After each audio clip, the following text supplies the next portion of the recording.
মাফ করার মালিক কে? হায়াতের মালিক কে? আসমানের মালিক কে? জমিনের মালিক কে?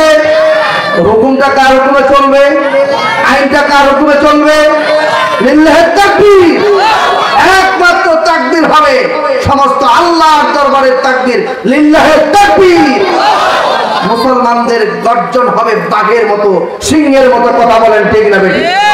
আমার ভাইরা, আল্লাহর নবী মুহাম্মদ সাল্লাল্লাহু আলাইহি ওয়াসাল্লাম বললেন, আমি গর্তের মধ্যে এমন একটা গর্ত দেখলাম, ওই গর্তের মধ্যে এতগুলি নারী পুরুষ আমি জীবনে কোনোদিন দেখি নাই। এই লোকগুলি দুনিয়াতে কি অপরাধ করেছিল?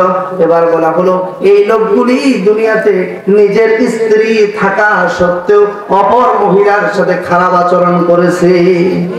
আবার এই পুরুষগুলি তাদের নিজের স্ত্রী থাকা সত্ত্বেও খারাপ কাজ করেছে অপর মহিলার সাথে। আর এই মহিলাগুলি এরা হচ্ছে বদমাশ। আজকে এই আমাদের বাংলার জমিনে যেভাবে মহিলারা চলাফেরা করে, বন্ধুগণ আমার, আমি ইন্ডিয়ায় কয়েকবার গেছি।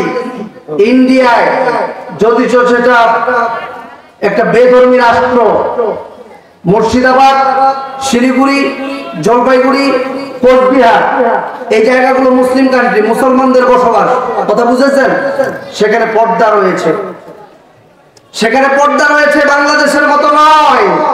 আজকে বাংলাদেশের মেয়েরা তারা স্বাধীনতা চাচ্ছে, অথচ আল্লাহর নবী মুহাম্মদ সাল্লাল্লাহু আলাইহি ওয়াসাল্লাম 1450 বছর আগে এই বাংলার জমিন থেকে বিশ্বের সবচেয়ে, বিশ্বের যতগুলি ধর্ম রয়েছে সমস্ত ধর্মের মধ্যে ইসলাম ধর্মটি একমাত্র নারীদেরকে সম্মান দিয়েছে। কথা বলেন ঠিক না? কিন্তু আজকে নারীরা বলছে আমরা